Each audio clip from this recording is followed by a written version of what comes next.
Assalamualaikum warahmatullahi wabarakatuh. Perkenalkan, nama saya Ismawati Dewi dari jurusan Akuntansi, Prodi D4 Keuangan dan Perbankan, Politeknik Negeri Samarinda. Kali ini saya akan membahas mengenai mata kuliah aspek hukum dalam bisnis, yaitu bab 6 tentang hukum perburuhan. Dalam hukum perburuhan biasanya ada berbagai macam istilah di dalamnya. Yang pertama adalah buruh. Jadi buruh ini diidentikan dengan pekerjaan kasar yang dimana orang-orangnya itu memiliki tingkat pendidikan yang rendah dan juga penghasilan juga yang rendah. Yang kedua adalah pekerja. Jadi pekerja ini dalam prakteknya sendiri bisa dikaitkan dengan status hubungan kerja. Misalnya adalah pekerja borongan, pekerja harian, pekerja bulanan, dan pengertiannya sendiri itu sangat luas. Jadi pekerja itu adalah orang yang memiliki pekerjaan dalam hubungan kerja maupun swakerja. Kemudian istilah yang selanjutnya adalah karyawan. Jadi karyawan ini adalah orang yang berkarya atau yang bekerja. Karyawan ini diidentikan dengan orang yang bekerja non-fisik dan pekerjaannya itu bersifat halus, tidak kotor. Ada juga istilah tenaga kerja. Jadi tenaga kerja ini pengertiannya lebih luas lagi. Misalnya adalah pejabat negara, kemudian pegawai negeri sipil, ada militer, pengusaha, kemudian ada buruh, dan juga pengangguran. Kenapa pengangguran bisa dikatakan tenaga kerja? Jadi tenaga kerja sendiri itu adalah orang yang bisa melakukan pekerjaan. Si pengangguran ini dikatakan tenaga kerja karena bisa melakukan pekerjaan tetapi memang belum mempunyai pekerjaan. Ada istilah namanya buruh. Jadi buruh ini adalah orang yang bekerja pada majikan ataupun perusahaan. Buruh ini biasanya dikontrak dalam waktu tertentu ataupun waktu yang tidak tertentu. Selanjutnya adalah perbedaan dari tenaga kerja dengan pekerja. Jadi istilah tenaga kerja sendiri itu digunakan di luar maupun di dalam hubungan pekerjaan. Sedangkan untuk pekerja itu hanya digunakan di dalam hubungan pekerjaan. Dan pekerja itu pasti adalah tenaga kerja, sedangkan tenaga kerja sendiri itu belum tentu pekerja. Untuk istilah majikan sendiri menurut Undang-Undang Nomor 22 Tahun 1957 merupakan orang ataupun badan hukum yang mempekerjakan buruh. Kemudian adalah pengusaha. Pengusaha ini adalah orang ataupun badan hukum yang memiliki perusahaannya sendiri ataupun yang tidak memiliki perusahaannya sendiri, yang menetap di Indonesia maupun di luar Indonesia. Kemudian adalah pengertian dari hukum ketenagakerjaan atau perburuhan. Jadi menurut salah satu ilmuwan yaitu Molenar dalam Asikin menyatakan bahwa hukum perburuhan adalah merupakan bagian dari hukum yang berlaku, di mana hukum ini mengatur hubungan antara tenaga kerja dengan pengusaha, tenaga kerja dengan tenaga kerja, dan tenaga kerja dengan penguasa. Kemudian ada unsur-unsur hukum ketenagakerjaan atau perburuhan. Jadi pertama adalah serangkaian peraturannya itu berbentuk tertulis maupun tidak tertulis. Dan yang kedua adalah mengatur semua kejadian hubungan kerja antara pekerja dengan pengusaha ataupun majikan. Yang ketiga adalah adanya orang yang bekerja pada ataupun di bawah orang lain yang mendapatkan upah sebagai balas jasa. Dan yang terakhir adalah mengatur segala perlindungan bagi para pekerja ataupun buruh meliputi keadaan sakit, hamil, kemudian haid maupun melahirkan dan lain-lainnya. Next adalah ada beberapa peraturan yang tidak dicakup dalam hukum ketenagakerjaan. Yang pertama adalah suap pekerja. Jadi suap pekerja di sini adalah resiko yang ditanggung sendiri. Kemudian yang kedua adalah bekerja dengan atas didasari kesukarelaan, dan yang terakhir adalah kerja seorang pengurus ataupun wakil pengurus suatu organisasi ataupun perkumpulan. Selanjutnya adalah ada asas, tujuan, dan juga sifat dari hukum ketenagakerjaan. Yang pertama adalah asas dari hukum ketenagakerjaan.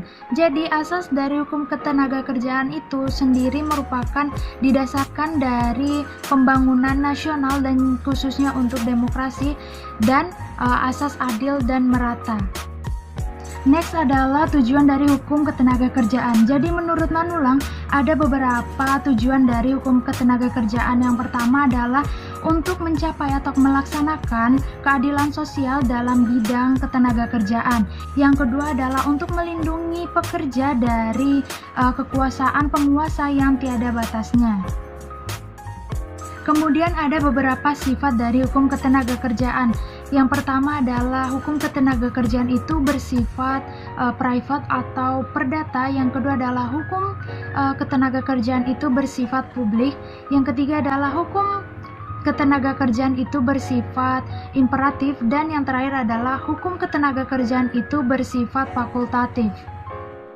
Next adalah 3 kelompok pengaturan operasional hukum ketenagakerjaan menurut Usman. Yang pertama adalah mengatur masa sebelum bekerja, kemudian yang kedua adalah masa selama bekerja, dan yang terakhir adalah masa setelah bekerja. Yang pertama adalah masa sebelum bekerja atau pre-employment, yaitu masalah pengadaan tenaga kerja yang meliputi pengaturan lowongan pekerjaan, kemudian pengarahan ataupun penempatan tenaga kerja yang merupakan hal penting dalam pemenuhan kebutuhan tenaga kerja. Yang kedua adalah masa selama bekerja atau during employment, yaitu masa selama hubungan kerja. Masa ini merupakan substansi dari hukum ketenagakerjaan. Dalam masa ini, pemerintah ikut campur tangan dalam mengatur hubungan kerja berlangsung, selama hubungan kerja berlangsung maksudnya. Jadi melalui langkah ini, pemerintah dapat melindungi seluruhnya secara adil. Dan yang terakhir adalah masa setelah bekerja atau post employment. Jadi masa ini berkaitan dengan sakit yang berkepanjangan, kemudian hari tua, pensiun maupun tunjangan kematian. Hubungan kerja menurut Supomo ialah hubungan antara majikan dengan buruh, di mana hubungan ini terjadi setelah adanya perjanjian antara kedua belah pihak. Unsur-unsur hubungan kerja meliputi yang pertama adalah adanya pekerja, yang kedua adalah adanya perintah dari orang lain, yang ketiga adalah adanya upah, dan yang terakhir adalah terbatasnya waktu bekerja, karena waktu bekerja itu tidak terjadi secara terus-menerus. Perjanjian kerja menurut pasal 1601 KUH Perdata ialah perjanjian di mana pihak pertama yaitu buruh akan mengikatkan dirinya dan menyerahkan tenaganya kepada pihak kedua yaitu majikan dengan upah dalam waktu yang tertentu. Berdasarkan jangka waktu, perjanjian kerja ini dibagi menjadi dua, yaitu perjanjian yang kerja waktunya tidak ditentukan dan perjanjian yang kerja waktunya ditentukan. Selanjutnya adalah perjanjian kerja waktu yang tidak ditentukan. Maksudnya di sini adalah lamanya hubungan kerja itu tidak ditentukan oleh peraturan dari majikan maupun peraturan perundang-undangan maupun menurut kebiasaan, sehingga hubungan kerja ini didasarkan pada waktu yang tidak ditentukan. Kemudian ada syarat pembuatan PKWT ini terbagi menjadi dua syarat, yaitu pertama syarat material dan yang kedua adalah syarat formil. Yang pertama adalah syarat material, ini diatur dalam pasal 52 ayat 1 nomor 13 tahun 2003 yang meliputi pertama adanya kesepakatan dari kedua belah pihak, yang kedua adalah kemampuan untuk berbuat hukum, yang ketiga adanya pekerjaan yang dijanjikan, dan yang terakhir adalah pekerjaan yang dijanjikan ini tidak melanggar ketertiban umum, undang-undang, dan lainnya.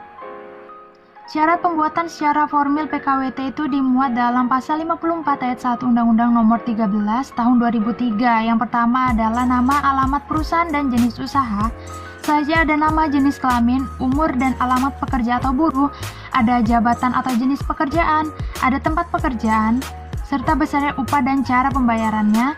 Ada syarat-syarat kerja yang memuat hak dan kewajiban pengusaha dan pekerja atau buruh, mulai dan jangka waktu berlakunya perjanjian kerja, tempat dan lokasi perjanjian kerja dibuat, dan tanda tangan para pihak dalam perjanjian kerja. Selanjutnya adalah perjanjian kerja tidak tetap. Ini meliputi tiga. Yang pertama adalah perjanjian kerja perseorangan. Di sini meliputi percobaan 3 bulan. Yang kedua adalah perjanjian kerja harian lepas, yaitu perjanjian di sini adalah pekerjaannya itu tidak menetap ataupun kontinuitas, dan upahnya juga ini didasarkan pada kehadirannya saja.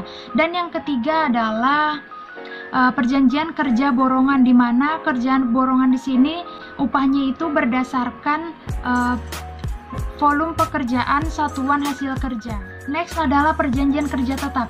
Perjanjian kerja tetap ini adalah perjanjian antara buruh ataupun pekerja dengan pengusaha ataupun majikan, di mana akan melakukan suatu pekerjaan dengan menerima upah dengan tanpa adanya pembatasan waktu tertentu.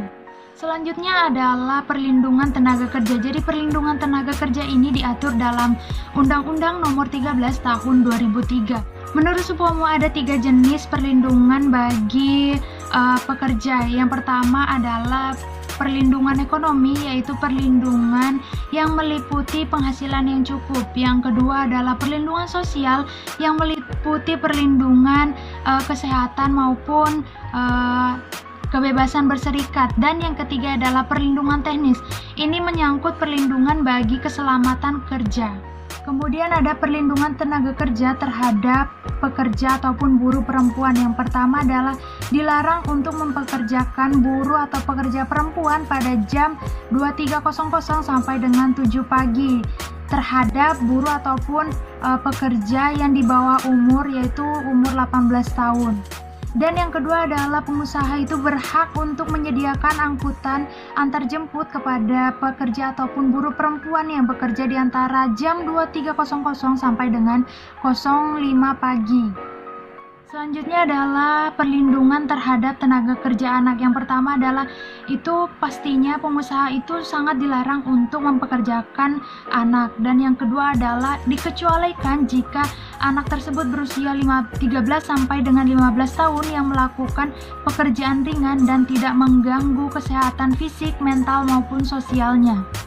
Kemudian ada perlindungan tenaga kerja terhadap penyandang cacat. Pengusaha yang mempekerjakan penyandang cacat ini harus melindungi penyandang cacat ini dengan memberikan aksesibilitas maupun pemberi alat kerja dan juga alat perlindungan diri sesuai dengan derajat kecacatannya. Dan yang terakhir adalah 3 jenis ataupun perlindungan tenaga kerja. Yang pertama adalah program jaminan sosial tenaga kerja, yang kedua adalah perlindungan upah, yaitu upah minimum dan upah lembur, dan yang terakhir adalah pemutusan hubungan kerja. Cukup sekian materi yang bisa saya sampaikan mengenai bab 6, yaitu hukum perburuhan. Mudah-mudahan apa yang sudah saya sampaikan menjadi manfaat buat teman-teman yang nonton, dan maaf jika terjadi kesalahan maupun penyampaian saya yang kurang dimengerti. Dan see you in next video. Bye.